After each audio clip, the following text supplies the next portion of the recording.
শুষ্ক মৌসুমে হঠাৎ তিস্তায় পানি বাড়ার অভিযোগ, এতে ফসল নষ্টের শঙ্কাও করছেন স্থানীয়রা। তবে একে স্বাভাবিক বলছে পানি উন্নয়ন বোর্ড। পাউবো কর্মকর্তারা জানান, সেচের জন্য নীলফামারীর ডালিয়া পয়েন্টে তিস্তা ব্যারেজের ৪৪টি জলকপাট বন্ধ রাখা হলেও শনিবার সকাল থেকে হঠাৎ উজানের ঢলে বাড়ে পানির চাপ।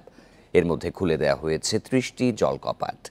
এদিকে তিস্তা পানি বন্টন চুক্তি বাস্তবায়নের দাবিতে কাল থেকে বিএনপির কর্মসূচি ঘিরে তিস্তা বেষ্টিত ৫ জেলায় চলছে প্রস্তুতি। ১৭-১৮ ফেব্রুয়ারি লালমনিরহাট, নীলফামারী, রংপুর, কুড়িগ্রাম ও গাইবান্ধা জেলায় তিস্তা তীরবর্তী ১১টি পয়েন্টে ৪৮ ঘণ্টার অবস্থান কর্মসূচি দিয়েছে বিএনপি। এ নিয়ে আরও জানাতে নীলফামারী থেকে যোগ দিচ্ছেন সহকর্মী আরফিনুল ইসলাম। আরফিনুল, স্থানীয়রা তিস্তার পানি বাড়ার কথা বলছেন, অন্যদিকে পানি উন্নয়ন বোর্ড বলছেন পরিস্থিতি স্বাভাবিক। আপনি পরিস্থিতি কেমন দেখতে পাচ্ছেন?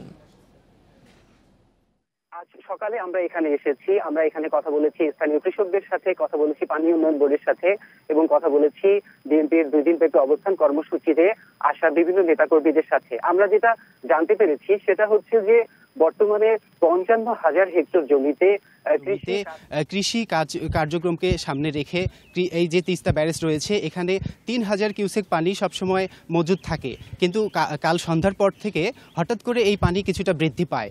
আর এই বিষয়টাকে বিএনপি নেতারা সন্দেহের চোখে দেখছে, যদিও পানি উন্নয়ন বোর্ড পানি বৃদ্ধির বিষয়টাকে কোনোভাবেই অস্বাভাবিক মনে করছে না। তারা বলছেন যে ৩,০০০ থেকে ৫,০০০ এটা একেবারেই স্বাভাবিক প্রক্রিয়া। আর তাদের যে পানি প্রবাহ রেকর্ডের একটা পরিমাণ রয়েছে সেটা স্বাভাবিক হচ্ছে ৫২.১৫ সেন্টিমিটার। আর এখন যে পানি যে রয়েছে সেটা ৫০.১০ সেন্টিমিটারের মধ্যে রয়েছে, মানে বিপদসীমার ২ সেন্টিমিটার নিচে রয়েছে। এবং তারা আরও বলছে যে বর্ষা মৌসুমে তারা নিয়মিত পানি প্রবাহ রেকর্ড করে, কিন্তু এখন শুষ্ক মৌসুম হওয়ার কারণে এই কাজটা নিয়মিত হচ্ছে না।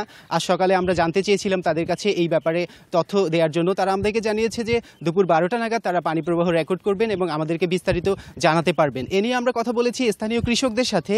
তারা আমাদেরকে জানিয়েছে যে পানি কিছুটা বৃদ্ধি পেলেও এটা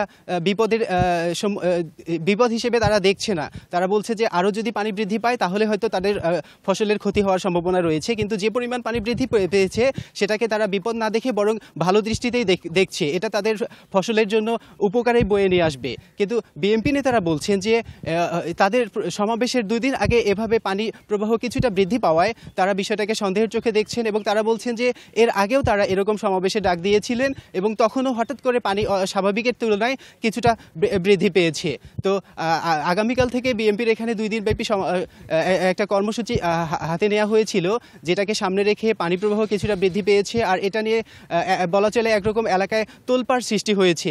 এখানে আমরা আজ সকালবেলায় বিভিন্ন গণমাধ্যম কর্মীদেরকে আসতে দেখছি, আমরা কথা বলছি, বিভিন্ন এলাকা থেকে মানুষজন আসছে, কৃষকরা আসছে, কিন্তু পানি উন্নয়ন বোর্ড এটাকে স্বাভাবিকভাবেই দেখছে। তারা আমাদেরকে জানিয়েছেন যে এখন পর্যন্ত তারা যা দেখছেন তাতে কোনো রকম সমস্যার সম্ভাবনা নেই এবং এই প্রোগ্রামেরও কোনো ব্যাঘাত ঘটবে না। কাল সন্ধ্যাবেলা যেভাবে পানি প্রবাহ আসছিল, অনেকে আশঙ্কা করছিল যে বিএনপির প্রোগ্রামের ব্যাঘাত ঘটে কিনা, মঞ্চ পানির নিচে তলিয়ে যায় কিনা, কিন্তু এরকম কোনো পরিস্থিতি আমরা এখানে এসে লক্ষ্য করছি না।